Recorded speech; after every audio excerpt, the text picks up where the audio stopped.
So hello everyone.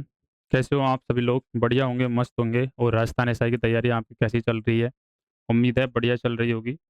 तो आज हम राजस्थान हिस्ट्री की बात करेंगे कि राजस्थान हिस्ट्री का वेटेज है वो राजस्थान के एग्जाम में कितना है, और इससे कितने क्वेश्चंस है वो पूछे गए हैं प्रीवियस ईयर में एसआई की परीक्षा में। विशेष रूप से हम एसआई को टारगेट करके पढ़ रहे हैं, जो कि अपकमिंग एग्जाम है 2026 में, जो कि होगी। तो राजस्थान हिस्ट्री का पहले हम वेटेज देखेंगे, वेटेज में कितना वेटेज है और उसको कितना टाइम देना चाहिए और कैसे पढ़ना चाहिए, ये सब का हम चर्चा करेंगे। तो एक बार हम वेटेज देख लेते हैं, उसके बाद हम आज की क्लास में ही एक टॉपिक पढ़ेंगे मेडिएवल राजस्थान में राजवंश का। तो पहले हम वेटेज देख लेते हैं, क्योंकि जब तक आपको वेटेज पता नहीं होगा तो पढ़ने में जो रुचि है वो आपकी नहीं बनेगी कि कितने मार्क्स की है वो राजस्थान हिस्ट्री, वह वो क्वेश्चन है वो आते हैं। तो राजस्थान हिस्ट्री की अगर हम वेटेज की बात करें, स्पेशली राजस्थान की सब इंस्पेक्टर के एग्जाम में अगर इसका वेटेज की अगर आप बात करोगे, तो राजस्थान की हिस्ट्री, आर्ट एंड कल्चर, तो जो क्वेश्चंस आते हैं वो 10 2016 में पूछे गए थे,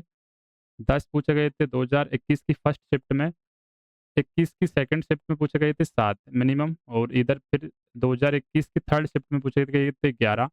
तो अपन ये आइडिया ले सकते हैं कि मिनिमम अगर जो क्वेश्चंस आते हैं, मिनिमम क्वेश्चन अगर 7 आते हैं और मैक्सिमम क्वेश्चन तो पता नहीं कितने आ सकते हैं, ये तो कोई आइडिया नहीं है, पेपर देने के बाद ही आपको पता चलेगा। तो मिनिमम अगर 7 आ रहे हैं तो हर क्वेश्चन आपका 2 मार्क्स का होता है। तो उस हिसाब से अगर मिनिमम क्वेश्चंस की बात करें तो मिनिमम अगर 7 क्वेश्चन आ रहे हैं तो 14 मार्क्स या 15 मार्क्स, और मैक्सिमम आपके 25 मार्क्स हैं वो हो जाएंगे। तो ये एक बहुत अच्छा खासा वेटेज रख रहा है राजस्थान के एग्जाम में। राजस्थान की art, culture, literature, tradition, heritage और राजस्थान की हिस्ट्री विशेष रूप से बहुत इंपॉर्टेंट फैक्टर है, तो इसको पढ़ना जरूरी है, इसको पढ़ना जरूरी है। तो आज हम स्टार्ट कर रहे हैं राजस्थान की हिस्ट्री। इसका वेटेज हमने जान लिया है कि मिनिमम 15 मार्क्स की पूछी जा सकती है, मैक्सिमम तो पता नहीं कितने की भी पूछी जा सकती है। तो बिना समय की बर्बादी किए आज से हम क्लास को रेगुलर स्टार्ट करते हैं, और चलिए राजस्थान हिस्ट्री के बारे में हम डिटेल में डिस्कशन करते हैं।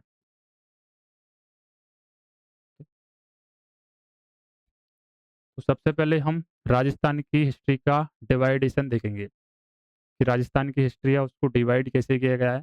तो जनरली सभी इतिहास को, जितना भी इतिहास है, चाहे वो स्टेट का हो चाहे वो इंडिया का हो, तो राजस्थान के इतिहास को 3 भागों में डिवाइड किया गया है, जिसमें पहला भाग है प्राचीन इतिहास, बीच का भाग है राजस्थान का मध्यकालीन इतिहास, और आधुनिक इतिहास तीसरा पार्ट है आधुनिक इतिहास।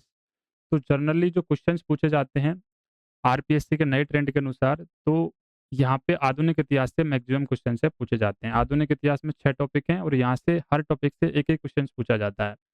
प्राचीन इतिहास में हम सभ्यताओं के बारे में बात करते हैं, मध्यकालीन इतिहास में मुख्य रूप से हम राजवंशों के बारे में बात करते हैं, और आधुनिक इतिहास में हम बात करते हैं जैसे किसान आंदोलन हो गया, एकीकरण हो गया, इस प्रकार के व्यक्तित्व हो गए। तो इस प्रकार के 6 टॉपिक हैं आधुनिक इतिहास में। तो राजस्थान इतिहास में, आधुनिक इतिहास में हम उन चीज़ों के बारे में बात करते हैं। तो आज हम स्टार्ट कर रहे हैं पहला मध्यकालीन इतिहास राजस्थान का, जिसमें जो प्रमुख टॉपिक है वो है राजवंश। तो जब हम राजवंशों की बात करेंगे तो इसमें मुख्य रूप से जो राजवंश है वो है गुहिल, गुहिल राजवंश, गुहिल राजवंश जिसको सिसोदिया राजवंश भी कहते हैं। ये विश्व का सबसे लंबा राजवंश है, विश्व का सबसे लंबा राजवंश है गुहिल राजवंश या सिसोदिया राजवंश। विश्व का सबसे लंबा राजवंश है गुहिल राजवंश या सिसोदिया राजवंश। ये कौन सी रियासत के अंतर्गत आता है? मेवाड़ रियासत के ये अंतर्गत आता है। दूसरे राजवंश की जब हम बात करेंगे तो वो राठौड़ राजवंश है।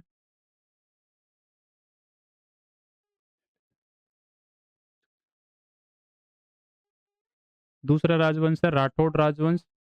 राठौड़ राजवंश में हम मारवाड़ के राठौड़ पढ़ते हैं, बीकानेर के राठौड़ पढ़ते हैं, और नागौर के राठौड़ है वो हम पढ़ते हैं। तीसरा राजवंश है कछवा, जिसमें हम आमेर के कछवा पढ़ते हैं। अगला है चौहान, चौहान में सांबर, सांबर से एक अगली शाखा है अजमेर, अजमेर से अगली शाखा रणथंभौर, रणथंभौर से नेक्स्ट शाखा नाडोल, नाडोल से एक शाखा निकलती है जालोर, और जालौर से सिरोही और सिरोही से कोटा और कोटी से बूंदी। अब मज़ेदार बात ये है कि जब आप राजवंशों को पढ़ते हो, तो पढ़ते टाइम जो मज़ा आता है राजवंशों का, गुहिल है, सिसोदिया में अच्छा मज़ा आएगा, राठौड़ वंश में मज़ा आएगा, कछवा में मज़ा आएगा, चौहान में मज़ा आएगा। पढ़ने में मज़ा आपको इस प्रकार के जो राजवंश है उनमें आएगा। लेकिन जो आरपीएससी में क्वेश्चन पूछा जाएगा, वो भाटी, जो कि जैसलमेर, यादव, करौली, जाट और गुर्जर प्रतिहार। जनरली गुर्जर प्रतिहारों से बहुत सारा क्वेश्चंस है वो पूछा जाता है। तो हम बात कर रहे थे कि जो पढ़ने के दृष्टिकोण से तो हमें मज़ा आता है गुहिल वंश को पढ़ने में, सिसोदिया को, राठौड़ वंश पढ़ने में बड़ा मज़ा आएगा, कछवा में, चौहान में बड़ी लव स्टोरी आ जाती है। तो पढ़ने के दृष्टिकोण से तो इन वंशों को पढ़ने में मज़ा आता है, लेकिन क्वेश्चन पूछा जाता है आपके प्रतिहार, जाट, यादव और भाटी से। विशेष रूप से गुर्जर प्रतिहारों से बहुत ज़्यादा क्वेश्चन है वो आपके पूछे जाते हैं। तो आपको किस राजवंश पे ज़्यादा फोकस करना है? भाटी राजवंश पढ़ना है, यादव राजवंश पढ़ना है, जाट राजवंश ज़्यादा पढ़ना है, प्रतिहार पढ़ना है। और इनमें बस सरसरी निगाह से आपको पढ़ना है जो मोस्ट इम्पोर्टेंट है उनको बस। ज़्यादा इनमें इनकी डेप्थ में नहीं जाना है कि ये जो पढ़ने में तो क्या है मज़ा आएगा इनको पढ़ने में, तो अच्छा लगेगा, समझ में भी आएगा, लेकिन क्वेश्चन्स है वो नहीं आते हैं इनसे। तो ज़्यादा इनमें अपना समय खराब नहीं करना है। अब हम सबसे पहले जो बात कर रहे हैं वो कर रहे हैं मेवाड़ वंश, मेवाड़ रियासत के वंश यानी कि गुहिल वंश की हम बात कर रहे हैं। गुहिल वंश जिसको इस वंश की हम बात कर रहे हैं सबसे पहले गुहिल या सिसोदिया, जिसको मेवाड़ रियासत के अंतर्गत जो वंश आता है उसकी हम बात कर रहे हैं।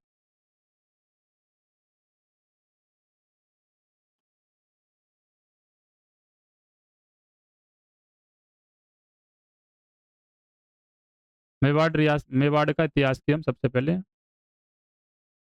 अब हम बात करने वाले हैं मेवाड़ का इतिहास।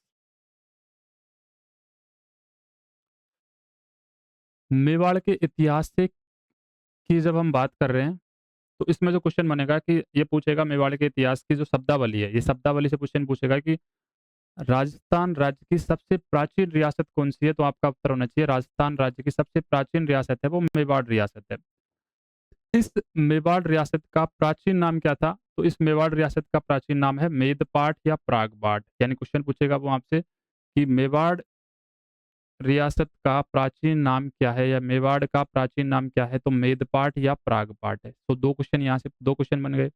तीसरा क्वेश्चन में पूछ सकता है कि मेवाड़ को प्राचीन समय की महाभारत काल में किस नाम से जाना जाता था? तो मेवाड़ को महाभारत काल में सिबी जनपद के नाम से जाना जाता था। तो सिबी जनपद किस रियासत में आता था? मेवाड़ रियासत में आता था। सिबी जनपद को महाभारत काल में म मेवाड़ का जो नाम था महाभारत काल में वो सिवी जनपद था। उस सिवी जनपद की जो राजधानी थी, वो क्या थी? मध्यमिका थी। तो क्वेश्चन पूछ सकता है अगला कि महाभारत काल में सिबी जनपद की राजधानी क्या थी? तो सिबी जनपद की राजधानी मध्यमिका थी। वर्तमान में इसकी राजधानी है नगरी, जो आज का चित्तौड़गढ़ है। तो आज का चित्तौड़गढ़ मतलब सिबी जनपद। ये 3 क्वेश्चन बन सकते हैं। महाभारत काल में सिबी जनपद या मेवाड़ को महाभारत काल में किस नाम से जानते हैं? सिबी जनपद नाम से। सिबी जनपद की राजधानी क्या थी? मध्यमिका थी। मध्यमिका का आधुनिक नाम यानी वर्तमान नाम क्या है? नगरी है। तो सिबी जनपद मतलब चित्तौड़गढ़। यहाँ से क्लियर हो। अब अगला क्वेश्चन आपसे पूछ सकता है कि वर्तमान में मेवाड़ के अंतर्गत कौन-कौन से क्षेत्र आते हैं? जो वर्तमान यानी आज के 2025 के अंतर्गत जो राजस्थान है, 2025 का राजस्थान में उसमें मेवाड़ के अंतर्गत कौन-कौन से क्षेत्र आते हैं? तो उसमें ये आपका डाटा है वो याद रखना है। उदयपुर आता है, चित्तौड़गढ़ आता है, राजसमंद आता है और भीलवाड़ा आता है। तो आज 4 जो आपके क्या बोल सकते हैं जिला उदयपुर, चित्तौड़गढ़, राजसमंद, भीलवाड़ा ये वर्तमान मेवाड़ के अंतर्गत आते हैं।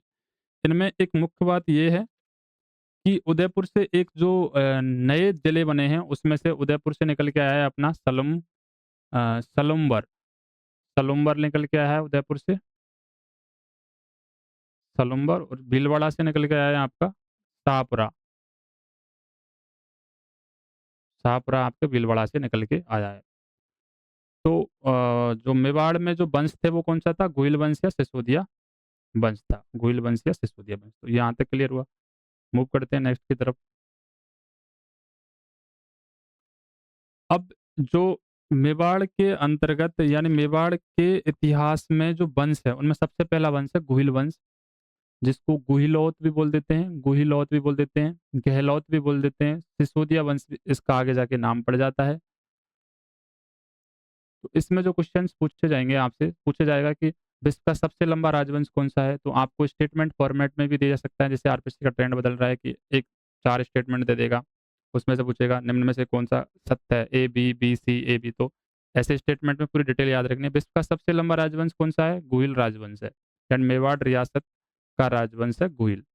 विश्व का सबसे लंबा राजवंश है। सबसे लंबा राजवंश से तात्पर्य है कि इसमें सबसे ज़्यादा राजा हुए थे, सबसे ज़्यादा इस वंश ने शासन किया था विश्व में। संस्थापक कौन था? गुहिल वंश का संस्थापक कौन है? गुहिलादित्य है। गुहिलादित्य, ये डाटा है, आपको याद रखना है। स्टोरी के थ्रू मैं आपको आगे समझाऊँगा कैसे याद रहेगा। शाखा का तात्पर्य है कि सरनेम क्या है? कि गुहिल वंश की जो शाखा है वो 2 शाखाएँ हैं वहाँ पे। पहली शाखा का नाम क्या है? रावल शाखा। दूसरी शाखा का नाम क्या है? राणा, जिसको अपन महाराणा के नाम से भी जानते हैं।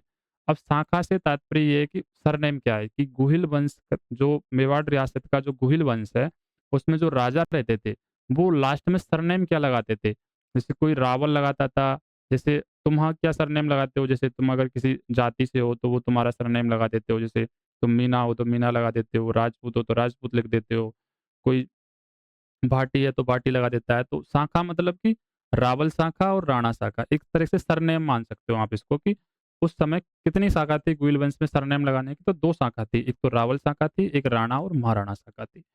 कुल देवी क्या थी गुहिल वंश की, या गुहिलौत वंश की, या गहलौत वंश की, या सिसोदिया वंश की? कुल देवी थी बाण माता। ये इंपॉर्टेंट है, फैक्ट है, आपको याद रखना है। बाण माता के संदर्भ में एक विशेष स्टेटमेंट है जो आपको याद रखना है, वो बहुत ही इम्पोर्टेंट है कि जो ज़्यादातर कुल देवियाँ होती हैं वो सिंह पर सवार होकर चलती हैं, लेकिन जो गुहिल वंश की कुल देवी है बाण माता, ये सिंह पर सवार न होकर किस पे सवार होकर जाती है? घोड़े पर सवार होकर जाती है। तो ये स्टेटमेंट आपको एग्जाम में दिया जा सकता है कि गुहिल वंश की जो देवी है, कुल देवी है बाण माता, वो सिंह पर सवार होके जाती है। फिर 2-3 स्टेटमेंट और इसके साथ अटैच कर दिए जाएँगे और आपसे पूछेगा इनमें से कौन-सा सत्य है, कौन-सा असत्य है। तो आपको पूरा याद होना चाहिए, क्लियर कट होना चाहिए कि गुहिल वंश की जो कुल देवी है बाण माता, वो सिंह पर सवार होकर नहीं जाती है, ये विशेष याद रखना है, क्योंकि जनरली हमारा जो परसेप्शन है वो बना रहता है कि माताएँ तो सारी सिंह पर सवार होकर ही जाती हैं। लेकिन गुहिल वंश की जो कुल देवी है, वो घोड़े पर सवार होके जाती है, ये इम्पोर्टेंट बात है, ये आपको याद रखनी है। तीसरी अगली नेक्स्ट बात ये है कि इनके कुल देवता क्या हैं? कुल देवी तो होगी इनकी बाण माता, कुल देवता हो गए एकलिंग जी महाराज। एकलिंग जी महाराज इनके कुल देवता हो गए। एकलिंग जी के बारे में एक बढ़िया इंटरेस्टिंग सी स्टोरी है, आप आगे फॉलो करोगे तो आपको पता चल जाएगा, मैं आपको बताऊँगा। तो कुल देवता क्या होगा? एकलिंग जी, कुल देवी क्या होगी? बाण माता। बाण माता के संदर्भ में एक जो इम्पोर्टेंट बात थी कि ये घोड़े पे सवार होके जाती है, सिंह पर सवार होके नहीं जाती है। इष्ट देवी या आराध्य देवी क्या है इनकी? इष्ट देवी, आराध्य देवी है इनकी बीरबड़ी माता। बीरबड़ी माता इनकी क्या है? इष्ट देवी और आराध्य देवी, आराध्य माता है। अब जो क्वेश्चन्स ये आता है आपके दिमाग में कि यार कुल देवी और इष्ट देवी में अंतर क्या है? तो आप इसको अपनी कुल देवी और इष्ट देवी के हिसाब से याद रखने का प्रयास कीजिए। जैसे आपकी कुल देवी क्या है? जैसे मेरा गोत्र क्या है? यहाँ पे चलो सबसे पहले तो गोत्र क्या है मेरा? तो मेरा गोत्र घुणावत है। घुणावत मतलब राजस्थान के तिलोदा, गुमला और ये भोटवाड़ा गाँव है। ये 3 मेजर गाँव हैं घुणावतों के। तो मेरा गोत्र क्या है? घुणावत। तो मैं अपना सरनेम घुणावत भी लगा सकता हूँ, मैं अपना सरनेम मीना भी लगा सकता हूँ। मेरी कुल देवी है यानी घुणावतों की जो कुल देवी है वो क्या है? घुणावतों की जो कुल देवी है वो तिलोदा में है स्थित है, और उसका नाम मेरे दिमाग से भी निकल रहा है, लहकोड़। घुणावतों की कुल देवी है लहकोड़, तो मेरी कुल देवी होगी लहकोड़। तो ऐसे ही गुहिल वंश की जो कुल देवी है वो बाण माता है। इष्ट देवी यानी जिसके प्रति मेरी श्रद्धा है। कुल देवी जो तो मुझे पूर्वजों के अनुसार पूर्वजों से जो मिली है, जिस देवी की पूजा पाठ मैंने सीखा है, जैसे मेरे माता-पिता किस देवी की पूजा पाठ किया करते थे, तो वो मेरी गई कुल देवी। मेरे दादाजी किस देवी की पूजा पाठ किया करते थे, यानी मेरा पूरा वंश किस देवी की पूजा पाठ किया करता है, वो तो हो गई मेरी कुल देवी। लेकिन अब मेरी आराधना यानी मेरी कोई श्रद्धा है किसी देवी में, तो वो मेरी हो जाएगी इष्ट देवी या आराध्य देवी। जैसे गोहिल वंश की जो इष्ट देवी थी वो क्या थी? बीरबड़ी माता थी। नेक्स्ट कुल देवता क्या हो गए? एकलिंग जी। तो इतने सारे क्वेश्चन पूछ सकते हैं। वो क्वेश्चन पूछ सकता है कि विश्व का सबसे लंबा राजवंश गुहिल वंश। संस्थापक कौन था? गुहिलादित्य था। शाखा कितनी थी? 2 शाखा थी। एक शाखा का नाम रावल था, दूसरी शाखा राणा था। कुल देवी क्या थी? बाण माता। इसके बारे में एक संदर्भ ये है कि बाण सिंह पर सवार होकर नहीं जाती है, ये घोड़े पे सवार होके जाती है। कुल देवी है बीरखड़ी माता। कुल देवता, एकलिंग जी। यहाँ तक क्लियर हुआ। नेक्स्ट की तरफ मूव करते हैं। अब मेवाड़ के जो शासक हैं, मेवाड़ के शासक मतलब गोहिल वंश के शासक। मेवाड़ के शासक स्वयं को एकलिंग जी का दीवान मानते थे। दीवान मतलब सेवक। एकलिंग जी जो इनके कुल देवता है, उसका ये क्या मानते हैं? दीवान मानते हैं। तो ये भी बात स्टेटमेंट है, क्लियर कट है। अब जो एक चीज़ ये है, ये यहाँ से क्वेश्चन पूछा जाता है हर बार कि मेवाड़ के शासक या गोहिल वंश के शासक जब अपनी राजधानी छोड़ते थे, छोड़ने से पूर्व एकलिंग जी का आशीर्वाद लेते थे। एकलिंग जी मतलब इनके कुल देवता का जो आशीर्वाद लेते थे, उसको क्या कहते हैं? तो उसको आशंका लेना कहते हैं। सिमिलर ऐसे ही है ये, जैसे आप अपने घर से जब शहर में जाते हो पढ़ने के लिए और शहर से जब घर जाते हो वापस अपने परिवारजनों से मिलने के लिए, तो आप भी अपने माता-पिता का क्या लेते हो? आशीर्वाद लेते हो।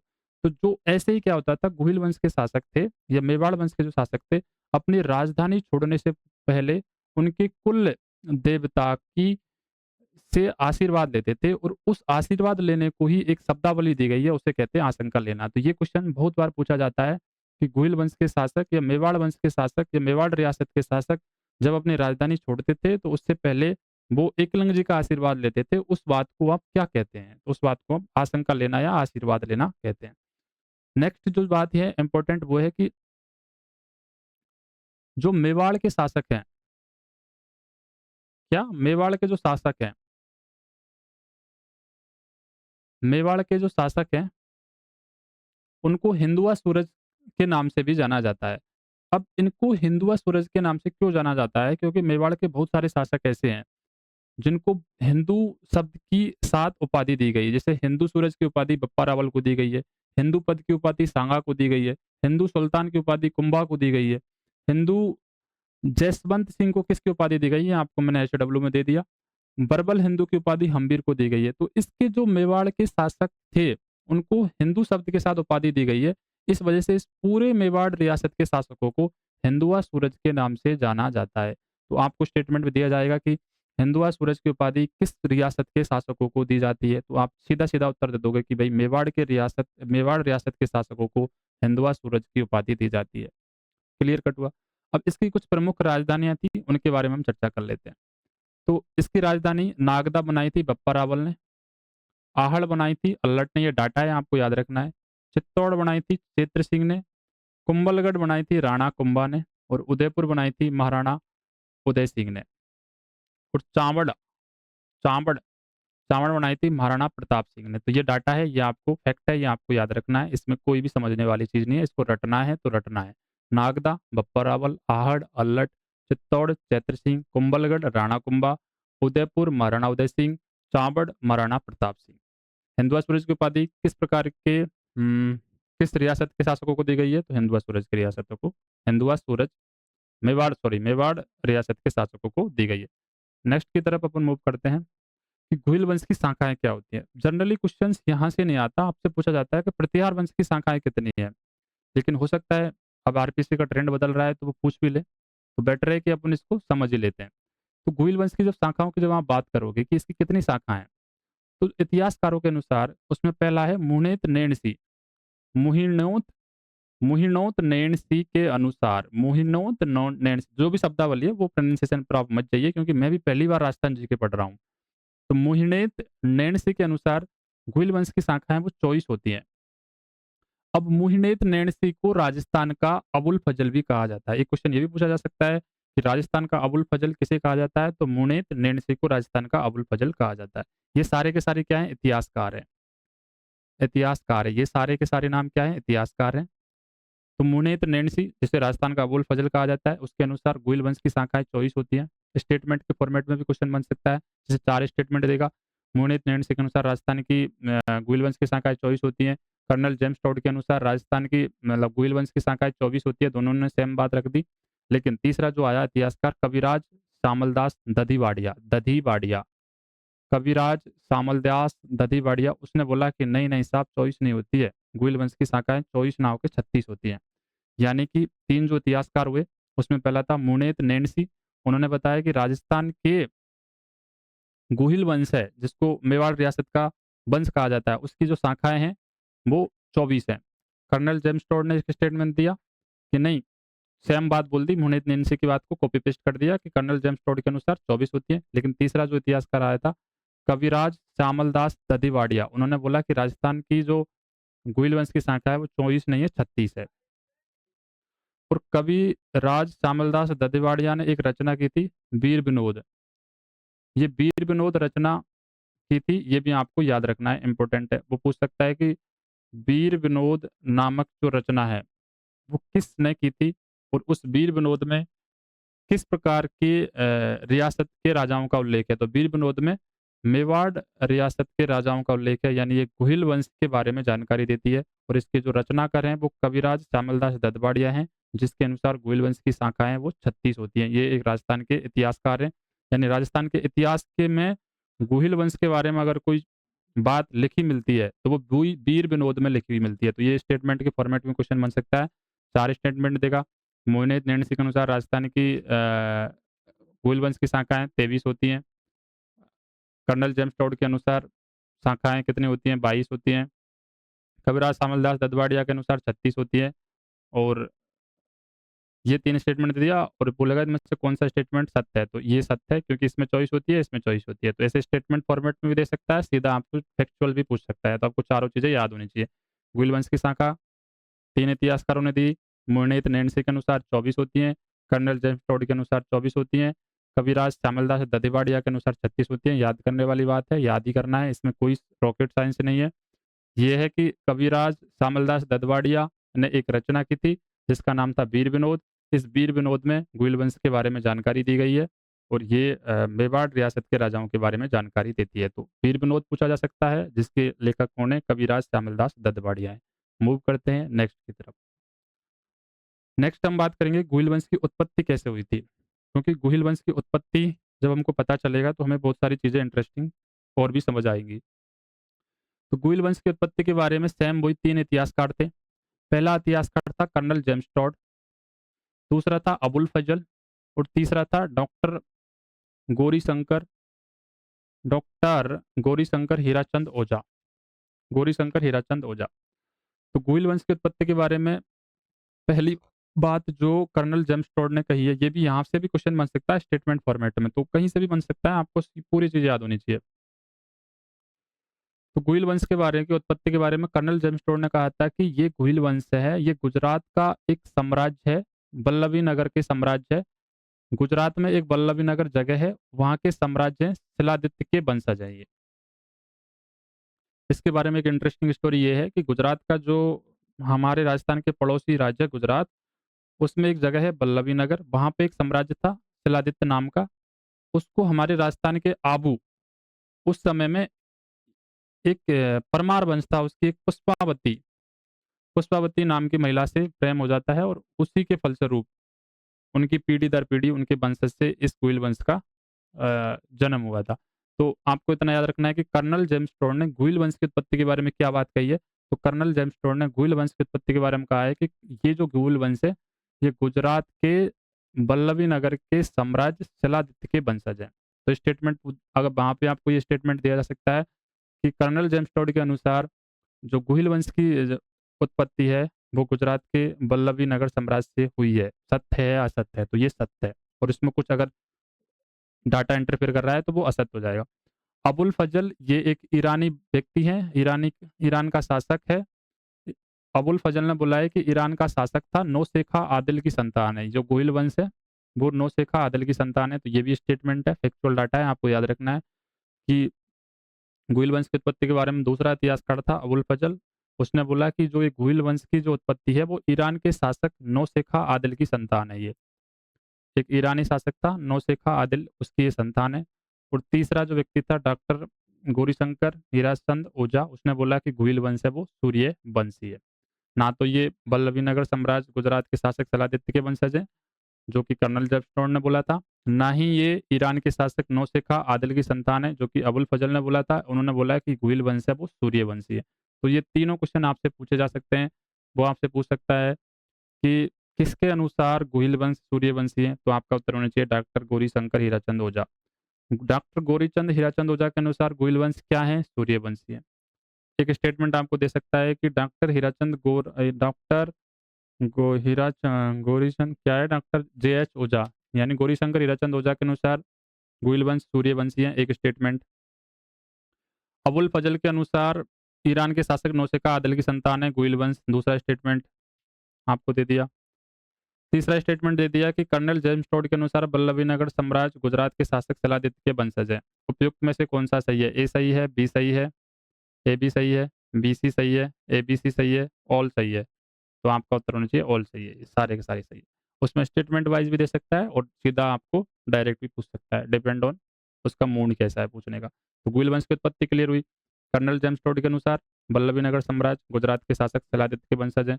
अबुल फजल के अनुसार ईरानी शासक नौशेखा आदिल की संतान है। और डॉक्टर गौरीशंकर हीराचंद ओझा के अनुसार गुइल वंश है वो सूर्यवंशी है। बात क्लियर, मूव करते हैं नेक्स्ट की तरफ। अब यहाँ पे एक इंटरेस्टिंग सी स्टोरी है, इससे आपको और भी मजा आएगा। स्टोरी कुछ इस प्रकार से है, ये इंटरेस्टिंग सी स्टोरी है और इस स्टोरी में आपको मजा आएगा। स्टोरी कुछ इस प्रकार से है कि एक ब्राह्मण व्यक्ति था जिसका नाम था देवादित्य। स्टोरी है, आप ध्यान से सुनिएगा। इसमें आपको पता चलेगा गुइल वंश की उत्पत्ति बेसिकली हुई कैसे है। तो एक ब्राह्मण व्यक्ति था, एक पर्सन था, एक ब्राह्मण व्यक्ति था जिसका नाम था देवादित्य। उसकी एक पुत्री थी, उस पुत्री का नाम क्या था? सुभागा देवी था। तो सुभागा देवी क्या करती थी? भगवान सूर्य की पूजा किया करती थी। सुभागा देवी भगवान सूर्य की पूजा करती थी। अब तक मैंने क्या बोला? एक व्यक्ति था, एक ब्राह्मण व्यक्ति था जिसका नाम था देवादित्य। उसकी एक पुत्री थी सुभागा देवी, और वो सुभागा देवी थी, वो भगवान सूर्य की पूजा किया करती थी। भगवान सूर्य की जब पूजा किया करती थी, तो यहाँ पे कुछ सेम उसी प्रकार से चीजें चल रही हैं जैसे महाभारत काल में कर्ण के जन्म की घटना हुई थी। तो जब सुहागा देवी सूर्य भगवान की पूजा किया करती थी, तो एक दिन सूर्य भगवान प्रसन्न हुए और उन्होंने बोला कि बोल बालिका, तुम्हें क्या चाहिए? पटवारी पास करना है, सीईटी पास करना है, या फिर तुम्हें राजस्थान एसआई में सेलेक्ट होना है? तो उस समय सरकारी नौकरी का प्रचलन तो था नहीं, लोग क्या पुत्र रत्न को ही सबसे बड़ा रत्न मानते थे। तो सुभागा देवी की इच्छा हुई कि मैं तो एक अच्छा सा पुत्र जो सूर्य भगवान के समान तेजस्वी और बलवान हो, ऐसा पुत्र की उसको एक अभिलाषा हुई। तो कुल मिला के सुभागा देवी जो भगवान सूर्य की पूजा किया करती थी, और सुभागा देवी और सूर्य भगवान के बीज मंत्र से, बीज मंत्र कुछ नहीं है, आज के समय में उसको हम सेटिंग बोलते हैं। पुराने समय में उसी भाषा को एक शुद्ध भाषा में बोलने के लिए बीज मंत्र बोल देते थे। आज हम उसको शुद्ध शब्दावली में सेटिंग बोल देते हैं। तो सुभागा देवी और सूर्य भगवान की सेटिंग हुई, और सेटिंग के फलस्वरूप उनको एक चिंटू पैदा हुआ। जैसे ये चिंटू पैदा हुआ, चिंटू मतलब एक लड़का पैदा हुआ, तो सुभागा देवी को जिस समय ये लड़का पैदा हुआ उस समय ये कुंवारी थी। तो उसके पिताजी ने इसका घर से बहिष्कार कर दिया। जब घर से बहिष्कार हो गया, तो जैसे जैसे ये चिंटू, जब कोई कुंवारी लड़की का कोई चिंटू किसी समाज में जब बड़ा होता है, तो उस चिंटू से सवाल किए जाते हैं कि बोल चिंटू, तेरे पिता का नाम क्या है? तो जब इस चिंटू से समाज ने सवाल किए कि तुम्हारे पिता का नाम क्या था, कुछ उसी प्रकार से जैसे महाभारत काल में कर्ण को ये पीड़ा सताती थी कि मेरी माता का नाम क्या है, उसी प्रकार से इस चिंटू को ये पीड़ा सताती थी कि मेरे पिता का नाम क्या है। तो इसकी पीड़ा को देखते हुए भगवान सूर्य एक दिन इसके पास आए, जो कि इसके पिता थे, और उन्होंने इसको एक क्या बोला कि बेटा, मैं ही तेरा पुत्र हूँ, और मैं तुम्हें एक सिला देता हूँ। सिला मतलब पत्थर, ये सिला है और इस सिला मतलब पत्थर। तो मैं तुम्हें एक पत्थर देता हूँ, और इस पत्थर को तुम जहां भी रख दोगे, जहां भी रख दोगे, वहीं से तुम्हारा साम्राज्य है, वो राजपाट है, वो स्टार्ट हो जाएगा। तो अब ये चिंटू यानी ये बालक इस पत्थर को लेके गुजरात जाता है, और गुजरात के बल्लभी नगर में जाके उसने इस शिला यानी इस पत्थर को रख दिया। तो यहीं से ये बन गया बल्लभी नगर का शासक, मतलब इसका नाम पड़ गया, शिला रखने की वजह से इसका नाम पड़ा शिलादित्य। तो शिलादित्य नाम कैसे पड़ा? क्योंकि भगवान सूर्य ने इसको क्या दिया था। ये सब स्टोरी है, काल्पनिक स्टोरी है, याद करने के बेस पे ये स्टोरी है। इसको सार मतलब से इसका कोई सत्यता से इसका कोई संबंध नहीं है, सिर्फ स्टोरी है याद करने के संदर्भ में। तो यहाँ तक तो शिलादित तक तो आपको स्टोरी समझ में आ गई कि एक व्यक्ति था, ब्राह्मण व्यक्ति था, उसका नाम था देवादित्य। उसकी एक पुत्री थी सुभागा देवी। सुभागा देवी भगवान सूर्य की पूजा किया करती थी। भगवान सूर्य की पूजा किया करती थी, तो भगवान सूर्य एक दिन प्रसन्न हुए और बोले कि तुम्हें क्या चाहिए? तो उन्होंने पुत्र रत्न की प्राप्ति मांगी। पुत्र रत्न की प्राप्ति में उनको एक पुत्र हुआ। पुत्र जब बड़ा हुआ, तो धीरे-धीरे समाज ने उससे क्वेश्चन करने चालू किया कि तुम्हारे पिता का नाम क्या है? तो उस पीड़ा से दुखी होकर उसकी पीड़ा को देखकर सूर्य भगवान उसके पास आए और उन्होंने उसको सलाह दी और बोला कि तुम इस सलाह को जहाँ भी जिस भी जगह पे रख दोगे वहाँ से तुम्हारा साम्राज्य वो स्टार्ट हो जाएगा। तो उस बालक ने क्या किया, उस सलाह को लेकर गुजरात के बल्लभी नगर में रख दिया। तो वहीं से ही बल्लभी नगर गुजरात के शासक शिलादित्य बन गए। अब ये भी क्या हुए, राजा बन गए शिलादित्य। अब नेक्स्ट स्टोरी यहाँ से बड़ी इंटरेस्टिंग है कि जो ये शिलादित्य है वो गुजरात के राजा बन गए, गुजरात के बल्लभी नगर के शासक बन गए। अब गुजरात का बल्लभी नगर है वो कुछ ऐसे है, ये राजस्थान का माउंट आबू है जो कि सबसे ठंडा प्रदेश है और ये गुजरात मान लो आप, ये गुजरात है। तो आधुनिक समय में भी अगर सबसे ज़्यादा स्वदेशी पर्यटन राजस्थान के अंतर्गत होता है तो वो गुजरात से होता है। यानी आज के समय में भी अगर राजस्थान में सबसे ज़्यादा पर्यटन की दृष्टिकोण से अगर कोई लोग आते हैं तो वो गुजरात के आते हैं और माउंट आबू में आते हैं। तो पहले भी अब ये बल्लभी नगर का शासक बन गया शिलादित्य अपनी स्टोरी में यहाँ तक। तो अब ये शिलादित्य क्या करता है, माउंट आबू आता है जो कि राजस्थान में है घूमने के लिए। तो घूमने के दृष्टिकोण से जब ये सलादित्य माउंट आबू राजस्थान में आता है तो उस समय माउंट आबू में परमार वंश का एक शासक था। परमार वंश का शासन था और उस परमार वंश की एक राजकुमारी थी पुष्पावती। राजकुमारी क्या थी? पुष्पावती। उस परमार वंश की राजकुमारी पुष्पावती से इनको क्या हो जाता है? प्रेम हो जाता है। तो जब गुजरात के शासक गुजरात के बल्लभी नगर शासक सलादित्य को आबू के परमार वंश की राजकुमारी पुष्पावती से प्रेम हो जाता है। तो इस प्रेम के फलस्वरूप उनको अगेन एक चिंटू का जन्म होता है और उस चिंटू का नामकरण अभी हम नहीं करेंगे, उस चिंटू का जन्म हो गया। अब जैसे ही उस चिंटू का जन्म हुआ, मतलब बालक का जन्म हुआ, तो उस समय एक क्या थी परंपरा थी कि कोई भी विवाहित कन्या जब सबसे पहले गर्भवती होती है तो उसका जो पहला पुत्र का जन्म होता है वो पीहर में होता है। एक उस तरह की एक परंपरा थी। तो पीहर में जैसे आज भी मारवाड़ में ये परंपरा है कि कोई भी विवाहित विवाहित लड़की है उसका पहला पुत्र है वो पीहर यानी अपने माँ बाप के घर पे होता है। तो उस समय भी ये प्रथा थी। तो ये पुष्पावती गर्भवती अवस्था में अपने पीहर चली जाती है और उसी दौरान जो बल्लभी नगर यानी गुजरात के शासक जो शिलादित्य थे उस पर अरबी शासकों का आक्रमण होता है और उस अरबी शासकों के आक्रमण में शिलादित्य की क्या मौत हो जाती है। तो उसी समय पर यह भी एक प्रथा थी कि जब किसी पत्नी का पति मर जाता है तो पत्नी को सती होना पड़ता था। लेकिन यहाँ पे केस क्या है कि पुष्पावती गर्भवती है, तो गर्भ अवस्था में होने के कारण उसने क्या है सती होना जरूरी नहीं समझा और जब अपने पुत्र को उसने जन्म दे दिया उसके बाद उसने क्या है सती होना स्वीकार किया। तो जैसे ही उसने अपने पुत्र को जन्म दिया, पुत्र को जन्म देके वो तो सती होने चली गई और जिस पुत्र को जन्म देके उसने जिस महिला को ये पुत्र दिया उसका नाम था कमलावती। वो एक ब्राह्मण विधवा महिला थी। ब्राह्मण विधवा महिला थी कमलावती। उसको अपने पुत्र को देके वो सती हो गई। अब प्रॉब्लम ये है कि ब्राह्मण विधवा महिला भी अगर किसी पुत्र का पालन-पोषण कर रही है, तो हमारा समाज फिर से उससे क्वेश्चन करेगा कि ये पुत्र है वो किसका है? तो इस चीज़ से परेशान होकर वो ब्राह्मण विधवा महिला कमलावती उस पुत्र को जो कि पुष्पावती का पुत्र था, उसको लेकर गुफ़ा में रहने लग गई और गुफ़ा में रहने लगने की वजह से उस पुत्र का या चिंटू का नाम पड़ा गोए। गोए। गुफ़ा में रहने की वजह से उसका नाम पड़ा गोए। तो ये जो गुफ़ा थी वो कहाँ थी? उदरी गाँव। उदरी गाँव के पास में थी और उदरी गाँव के पास में इस गुफ़ा के पास भील समुदाय के लोग रहा करते थे। उदरी गाँव के पास में उदरी गाँव में ये गुफ़ा थी और उस गुफ़ा के आस-पास भील समुदाय के लोग रहा करते थे। तो जब ये भील समुदाय के लोगों के साथ ये गोए, ये चिंटू, पुष्पावती का पुत्र जो विधवा महिला कमलावती को दिया गया था, वो भील समुदाय के लोगों के बच्चों के साथ जब बड़ा हुआ, तो ये अपने पैतृक गुणों के कारण राजा बनता था खेल-कूद में। तो इसी से ये पता चला कि बाद में क्या है जब ये भील समुदाय के लोगों पर आक्रमणकारियों का जो हमला होता था, तो उनसे उसने इसकी रक्षा की। तो इस बात से संतुष्टि लेकर भील समुदाय के लोग जो उदरी गाँव के लोग थे, भील समुदाय के लोग, इसने इसे राजा बना दिया और जब ये राजा बना तो उसने गोहिल वंश की स्थापना की और फिर उसने अपना नामकरण बदल लिया और उसने कर दिया गोहिलादित्य। तो यहीं से गोहिल वंश की स्थापना कहाँ से हुई है? उदरी गाँव से हुई है। भील समुदाय के लोगों के द्वारा इसकी स्थापना की गई है। गुहिलादित्य के द्वारा इसकी स्थापना की गई है। गुहिलादित्य की माता का नाम क्या था? पुष्पावती था। पिता का नाम क्या था? शैलादित्य था। शैलादित्य कहाँ का शासक था? गुजरात के वल्लभी नगर का शासक था। जो यहाँ से इस ये सारे क्वेश्चन आपके क्लियर हो जाते हैं कि गुहिल वंश की जो पालन-पोषण करने वाली महिला का नाम क्या था? तो गुहिल वंश के पालन-पोषण करने वाली महिला का नाम था, विधवा महिला थी कमलावती। तो ये सारे क्वेश्चन यहाँ से क्लियर होते हैं। तो आज की क्लास में हम बस इतना ही पढ़ेंगे। मिलते हैं अगली क्लास में, कुछ बढ़िया इंटरेस्टिंग लेके, मज़ेदार लेके।